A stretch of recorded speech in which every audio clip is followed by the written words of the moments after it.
કોઈ પણ વ્રત કે ઉપવાસમાં ખાવાની મજા આવે એવી ગરમા ગરમ ક્રિસ્પી ઓછા તેલમાં ફરાળી કટલેસ. તો કટલેસ બનાવવામાં કોઈ મહેનત નથી, બિલકુલ તેલ નહીં ભરાય અને સ્પેશિયલ ફરાળી ચટણી સાથે એકવાર આ ક્રિસ્પી કટલેસ ખાઈ લેશો ને તો બાળકોથી લઈ નાના મોટા બધાને વ્રત કે ઉપવાસમાં મજા પડી જશે. તો hello friends, welcome back to foods of fitness. હું છું અંકિતા વણજરા અને ચાલો રેસીપી શરૂ કરીએ. તો હવે સૌથી પહેલા ઓછા તેલમાં એકદમ ટેસ્ટી ક્રિસ્પી ફરાળી કટલેસ તૈયાર કરવા મેં લીધો છે 4 ટેબલ સ્પૂન જેટલો સામો. તો સામાને કપડાથી સારી રીતે સાફ કરી અને મિક્સર જારમાં ઉમેરીશું અને એનો એકદમ બારીક પાવડર કરી લેશું. તો એકદમ આપણે ઝીણો લોટ જેવું થાય ત્યાં સુધી એને પીસી લેવાનો. સામો સરસ પીસાઈ જાય એટલે અહીંયા મેં લીધા છે 4 મીડિયમ સાઇઝના બાફેલા બટેટા. અચ્છા, જો તમે વ્રત કે ઉપવાસમાં બટેટા નથી ખાતા તો આ કટલેસને બાફેલા કેળા સાથે પણ બનાવી શકાય. બટેટાને એકદમ સારી રીતે મેશ કરી લેશું. હવે એની અંદર આપણે ઉમેરી દેવાનો છે 4 મોટી ચમચી જેટલો અધકચરા વાટેલા શેંગદાણાનો ભૂકો. સાથે આપણે જે સામાનો લોટ તૈયાર કર્યો એમાંથી 2 ટેબલ સ્પૂન જેટલો સામાનો લોટ ઉમેરીએ, જેનાથી કટલેસ એકદમ ક્રિસ્પી બનશે અને બિલકુલ તેલ નહીં રહે. સાથે 1 ટેબલ સ્પૂન જેટલા સફેદ તલ ઉમેરીશું. 1 ટેબલ સ્પૂન આદુ મરચાંની પેસ્ટ ઉમેરીએ. 1 ટીસ્પૂન શેકેલા જીરાનો પાવડર ઉમેરીએ. 1/2 ટીસ્પૂન સિંધાળું મીઠું અને અડધી ચમચી સંચળ પાવડર ઉમેરીશું. સાથે 2 ટેબલ સ્પૂન લીંબુનો રસ અને 1 ટેબલ સ્પૂન જેટલી ખાંડ ઉમેરીશું.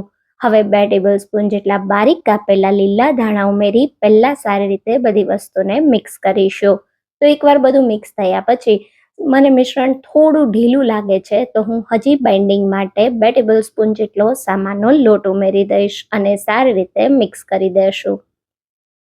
તો આ રીતે એકદમ સરસ બધું મિક્સ થઈ ગયું છે અને મિશ્રણ આપણું એકદમ પરફેક્ટ તૈયાર થઈ ગયું છે. આ રીતે થોડું મિશ્રણ હાથમાં લઈ ચેક કરીએ તો તમે જો મિશ્રણ હાથમાં બિલકુલ નથી ચોંટતું, આસાનીથી સરસ કટલેસ વળાઈ જાય છે.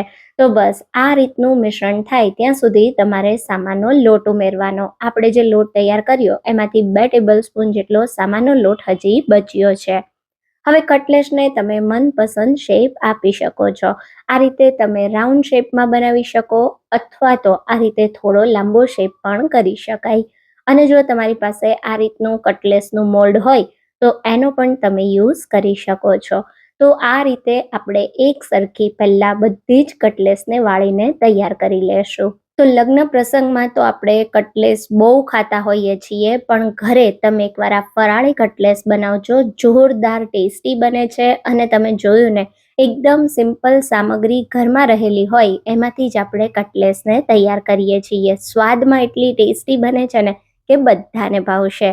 તો અહીંયા મેં એક કરી બધી જ કટલેસને વાળી લીધી છે. તો હવે આ કટલેસને આપણે શેલો ફ્રાય કરીશું.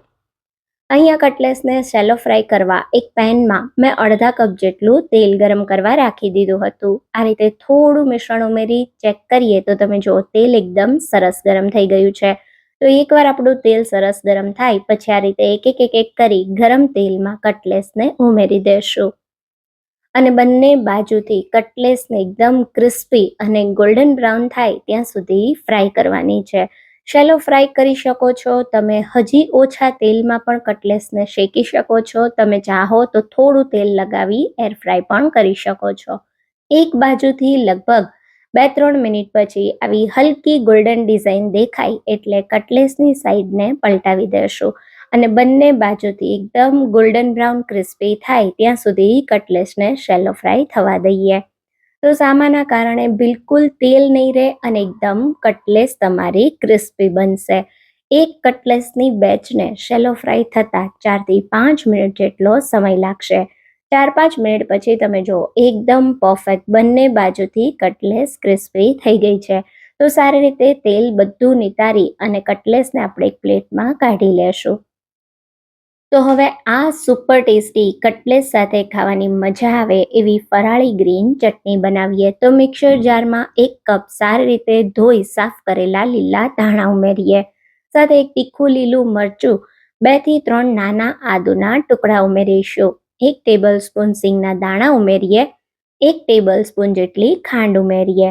અડધી ચમચી જેટલું અથવા સ્વાદ પ્રમાણે સિંધાળું મીઠું ઉમેરીએ અને 1 મોટી ચમચી જેટલા લીંબુનો રસ ઉમેરીએ.